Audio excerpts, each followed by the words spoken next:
Hello दोस्तों, मैं आपका बहुत बहुत स्वागत करता हूं आपके अपने channel Indian institute of stock market पर। आज हम चर्चा करने वाले हैं कि गोल्ड बीज ईटीएफ की आगे की चाल क्या रहने वाली है। पर सबसे ज्यादा इंपॉर्टेंट ये हो जाता है कि गोल्ड बीज लेना ही क्यों है, गोल्ड बीज को हमें क्यों लेना है। तो देखो, गोल्ड बीज हम दो कारण से लेते हैं। सबसे पहला, गोल्ड बीज कौन खरीदेगा? एक व्यक्ति गोल्ड बीज इसलिए खरीदेगा क्योंकि उसको क्या चाहिए, अपने पोर्टफोलियो में चाहिए हेजिंग। अभी हेजिंग कैसे हो जाती है, ध्यान से सुनना। आपने क्या कर रखा है, अपना मैक्सिमम फंड जो है वो किस में लगा रखा है, इक्विटी में। ऐसे में अगर आप 20% गोल्ड बीज में लगा दोगे तो स्थिति क्या बनेगी कि जब मार्केट नीचे गिरेगा तो गोल्ड ऊपर की तरफ बढ़ता है। दूसरा सिनेरियो, गोल्ड जो है एक सेफ हेवन इंस्ट्रूमेंट माना जाता है। जब भी ग्लोबल सिचुएशंस गड़बड़ाती है, जैसे कि रशिया यूक्रेन का वॉर आप देख लो या फिर मिडिल ईस्ट की कंडीशंस में गड़बड़ देख लो, ऐसे सारे सिनेरियोज में क्या होता है, गोल्ड ऊपर की तरफ मूव करना शुरू कर देता है। क्योंकि यहां पर क्या होता है कि सेफ्टी हाई मानी जाती है, किसी भी करेंसी के मुकाबले गोल्ड को सेफ माना जाता है, इसलिए यहां पर गोल्ड में इन्वेस्टमेंट जरूरी हो जाता है। ये तो आ जाता है पहला कारण। अभी बात कर लेते हैं दूसरे कारण की कि गोल्ड बीज में इन्वेस्टमेंट क्यों होना चाहिए। तो देखो, हर किसी के पास जाके सोनार की दुकान पर 100 ग्राम 50 ग्राम 20 ग्राम गोल्ड खरीदने का पैसा नहीं है।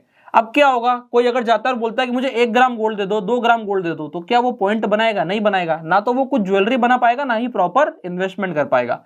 पर ठीक इसी प्रकार यहां पर मैं चाहूं तो 0.1 ग्राम, यहां पर मैं चाहूं तो एक गोल्ड बीज 0.1 ग्राम से भी छोटा है। तो ऐसे करके आप जो है गोल्ड बीज में इन्वेस्टमेंट कर सकते हैं। अब इससे फायदा क्या होगा, तो ध्यान से देखो।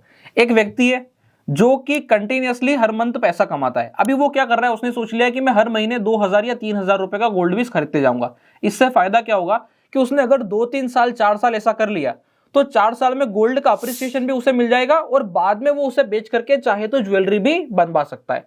तो ये एक फायदा हो जाता है गोल्ड बीज का। इसी कारण से मैं गोल्ड बीज के ऊपर स्पेसिफिक एनालिसिस करता हूं। अभी और क्या कारण है गोल्ड का एनालिसिस करने का? तो देखो, गोल्ड एक ऐसा इंस्ट्रूमेंट है जिसको अधिकतर लोग ट्रेड भी करते हैं। आप इसे एमसीएक्स में भी ट्रेड कर सकते हो, आप इसे इंटरनेशनल भी ट्रेड कर सकते हो।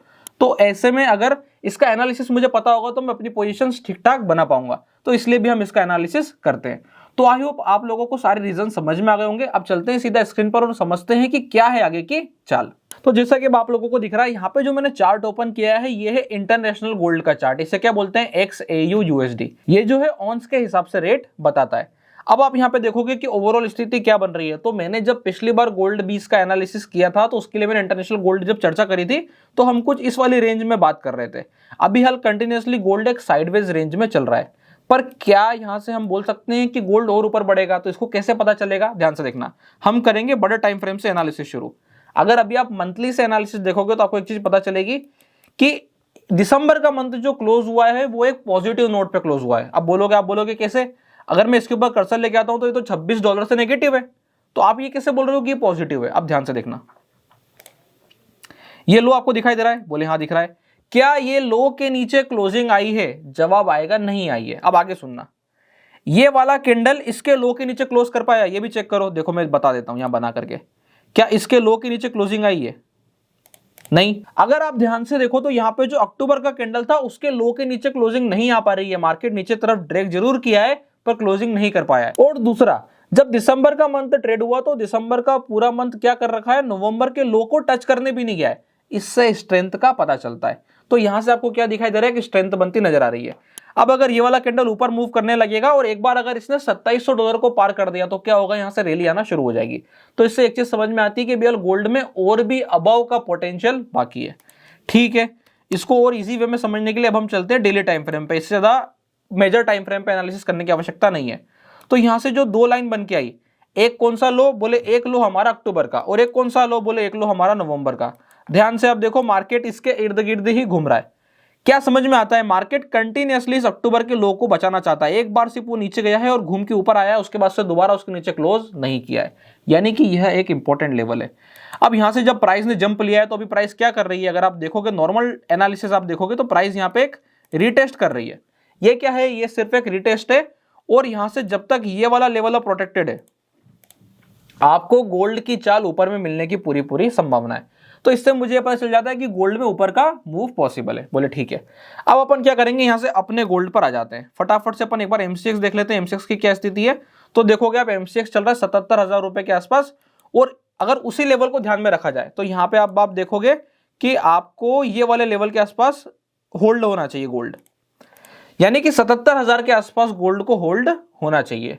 बोले ये वाला सिनेरियो भी क्लियर हो गया। तो यहाँ से अब क्या कंडीशन बनती है, यहाँ से गोल्ड एक बार थोड़ा मोड़ा नीचे आकर के दोबारा से रिटेस्ट करके और वापस से ऊपर की चाल पकड़ सकता है। हम ये वाला एनालिसिस लेके अभी हाल चल रहे हैं। मैंने आपसे क्या कहा कि यहाँ से गोल्ड थोड़ा मोड़ा नीचे आकर के और वापस से ऊपर की चाल पकड़ करके चल सकता है। बोले सिनेरियोस क्लियर है। अब यहाँ से सवाल ये आ जाता है कि हम गोल्ड बीज में इन्वेस्टमेंट करेंगे कैसे। तो देखो, आप दो प्रकार से गोल्ड बीज में इन्वेस्टमेंट कर सकते हो। सबसे पहला कि आप मार्केट को टाइम करना जानते हो। टाइम करना मतलब जैसे अभी हम टाइम करने की कोशिश कर रहे हैं कि यहाँ से अक्टूबर के लो को बचा रहा है, नवंबर में उसने लो नहीं तोड़ा, इसका मतलब यहाँ से ऊपर का मूव कर सकता है, तो अब मैं जाके पैसा डालूं। एक तरीका ये होता है। बोले दूसरा तरीका यहाँ पर यह है कि मैं क्या करूंगा, मैं यहाँ पे एक नियम मान लूंगा कि अगर गोल्ड 1% से गिरेगा तो मैं यहाँ पे 1000 रुपए डालूंगा, अगर गोल्ड 1% से गिरेगा तो यहाँ पर मैं 500 रुपए डालूंगा। इस हिसाब से भी आप इन्वेस्टमेंट कर सकते हैं। अब इससे फायदा क्या होगा कि जब जब गोल्ड नीचे गिर रहा होगा स्पीड से, तो आपका इन्वेस्टमेंट लग रहा होगा। बोले कहां पे लगा, बोले यहां देखो, ये दिखाई दे रहा है फॉल, इस पूरे फॉल में क्या होगा, आपका इन्वेस्टमेंट लगा होगा। और थोड़ा पीछे जाते हैं, ये वाला फॉल भी आप लोगों को दिख रहा होगा, इस वाले फॉल में भी आपका इन्वेस्टमेंट लगा होगा। अगर आप बात करते हैं कि क्या हमारी यहाँ चर्चा हुई थी, तो 100% गोल्ड भी इसकी सारी वीडियोस हमारे चैनल पर इंटैक्ट पड़ी है, आप जाकर के देखना। इस वाले रेंज में जब गोल्ड नीचे गिरा था तब भी हमारी क्या बात थी, यही सेम सिनेरियो वाली बात थी कि यहाँ से गोल्ड में अभी और तेजी बाकी है। आपको अपने नियम पे बने रहना है। अगर आपने अपना नियम छोड़ा तो आपने या तो मार्केट में अपॉर्चुनिटी खो दी या आपने लॉस बुक कर लिया। क्योंकि नियम क्या होगा, आप नियम कब तोड़ेंगे, जब आप लॉस बुक कर लेंगे या फिर जब आप अपने नियम को छोड़ देंगे। हमें नियम को नहीं छोड़ना है। अगर यहां से नीचे गिरने पे हमने यहाँ खरीदी करी है तो यहाँ से ऊपर चलने में भी हमें खरीदी बनाए रखनी है। फिर यहाँ से नीचे गिरा, हमने फिर खरीदी करी, उसके बाद फिर यहाँ से ऊपर चला, हमने खरीदी बनाए रखी। खरीदी बनाए रखने का मतलब क्या है कि जब वो तेजी कर रहा है तब मैं नहीं खरीद रहा हूं, पर जिस दिन वो गिरा, जैसे आज गिरा, बोले कितना गिर गया, बोले 3%, तो 3% के हिसाब से मैंने इन्वेस्टमेंट कर दिया। तो इस हिसाब से मैं काम करता हूं। अभी इसको और इजी वे में समझने के लिए मैं आपको गोल्ड बीज का चार्ट ही लगा देता हूं। आपको क्या करना है, ज्यादा बड़ा ऊपर नीचे ना हो, उसके लिए आप क्या कर सकते हो, गोल्ड बीज का चार्ट देख सकते हो। अभी गोल्ड बीज के चार्ट पे आपको दिखाई देगा चार्ट बिगड़ा हुआ है, प्रॉपर समझ में नहीं आएगा। तो मुझे क्या करना है, मेरे को सिर्फ कर्सर मार्क करना है। आपको देखो कर्सर से पता चल जाएगा। अगर मैं कर्सर को उठा के 31 दिसंबर पे रखता हूं, यहाँ पे ऊपर देखो, इस जगह पे आपको दिखाई देगा, यहाँ पर दिखाई दे रहा है परसेंटेज, आपको यहाँ पे मिल जाएगा। अगर ये प्लस का होगा तो भले लाल कलर में हो पर वो प्लस का दिखेगा, और माइनस का होगा तो उसके आगे माइनस आ जाएगा। जैसे यहाँ देखो, ये क्या है, माइनस का है, क्या है, -0.45। मतलब मैंने अगर नियम बनाया है कि 1% गिरने पर मैं 1000 रुपए डालता हूं, तो ये 0.45% माइनस है, मतलब मैं यहाँ पे या तो 450 रुपए या 500 रुपए लगाऊंगा। अब इस दिन अगर मैंने 500 रुपए लगाए होते तो क्या स्थिति बनती, मैं ये मान के चलता हूं कि मैंने क्लोज पे लगाया, क्लोज से अभी तक मैं ये 500 रुपए 2.27 बढ़ के खड़े हो गए।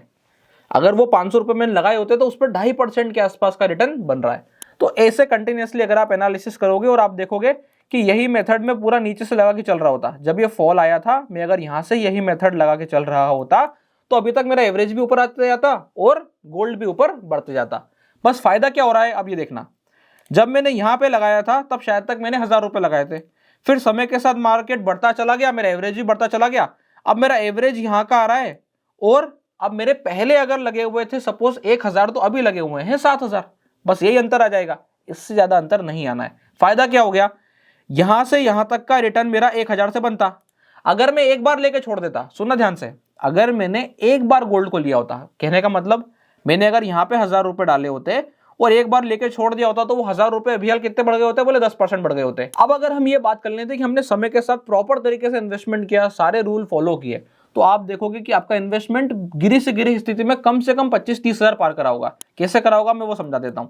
यहाँ पे देखो, जब ये गिर रहा था तब हमने पैसे डाले, उसके बाद जब ये यहाँ पे रुक के यहाँ गिरा तो अब देखो यहाँ पे कंटिन्यूअसली गिर रहा है 0.68, 0.18, 0.88, यानी कि 800 रुपए, 1000 रुपए, 800 रुपए के आसपास का एवरेज आ रहा है। देखो अब यहाँ पे 0.82 से फिर गिर गया, फिर 800 रुपए, फिर यहाँ पर ये, फिर यहाँ पे फिर गिर गया 0.15 से। अब यहाँ पे ये फॉल है, देखो 3 दिन लगत फॉल है, 0.56, 0.68। यहाँ देखो ये वाला जो फॉल आया, इस वाले फॉल में कंटिन्यूअसली पैसा लगा होगा, 0.90, 0.53, 1.92, यानी कि 2000 रुपए लग गए। यहाँ पे लग गए आपके 2500 रुपए, यहाँ पे लग गए आपके फिर से 2500 रुपए। तो ऐसे में आपका इन्वेस्टमेंट कम से कम कितना पार कर चुका है, 25-30 हजार पार कर चुका है। अब आप इसको ऐसे देखो कि आपका अगर यहाँ का एवरेज यहाँ पे खड़ा हुआ है तो कितना दे रहा है, बोले 9% के आसपास दे रहा है, ठीक है। और अब यहाँ देखो आपका यहाँ का 30,000 रुपए यहाँ पे कितना दे रहा है, 5% दे रहा है। तो अब आप खुद देखो, एक 30,000 पे मुझे 5% आ रहा है, यानी कि मेरी कैपिटल भी लग गई और मेरा रिटर्न भी बड़ा आ गया अमाउंट वाइज। दूसरा यहाँ परसेंटेज वाइज बड़ा रिटर्न आ रहा है पर अमाउंट मेरे पास बड़ा नहीं आ रहा है। तो इसका फायदा क्या होता है कि जैसे जैसे चीज बढ़ती चली जाती है, जैसे यहां पर मेरी चीज ये बढ़ती चली जा रही है, ऐसे ही बढ़ती है चीज। अब क्या हुआ, पहले मेरा यहां का एवरेज था, फिर मेरा यहां का एवरेज हुआ, फिर मेरा यहां का एवरेज हुआ, पर फायदा क्या रहा? अब इसका फायदा क्या हुआ? फायदा ये निकल के आया कि यहां पे मेरे 1000 रुपए लगे थे और यहां पे मेरे सपोज 50,000 रुपए लग चुके हैं। तो अब जो रिटर्न आ रहा है मेरा वो 50,000 के हिसाब से आ रहा है, और क्योंकि मैं सेफ इंस्ट्रूमेंट पे हूं तो मैं मेरा इन्वेस्टमेंट बड़ा करते चले जाना चाहता हूं। ये हो जाता है ओवरऑल सिनेरियो गोल्ड बीज को ट्रेड करने का, जहां पर मैंने आपको मार्केट को टाइम करने वाला सेगमेंट भी बताया है और साथ साथ में यह भी बताया है कि कैसे आप लंबे समय में कंटिन्यूअसली गिरते मार्केट में अगर ईटीएफ के ऊपर हो और वो भी गोल्ड के ऊपर तो ऐसा काम कर सकते हो। आई होप आप लोगों को वीडियो अच्छी लगी होगी, गोल्ड बीज से रिलेटेड चर्चा में आपको मजा आया होगा। अगर ये वीडियो आप लोगों को अच्छी लगती है, सीरीज अच्छी लगती है, तो वीडियो को लाइक करें, चैनल को सब्सक्राइब करें। इसके अलावा अगर आप लोगों ने अभी तक अपना डीमैट अकाउंट नहीं खुलवाया है तो डिस्क्रिप्शन के नीचे लिंक मिल जाएगा, आप जाके अपना डीमैट अकाउंट ओपन करा सकते हैं। तब तक के लिए बहुत बहुत धन्यवाद।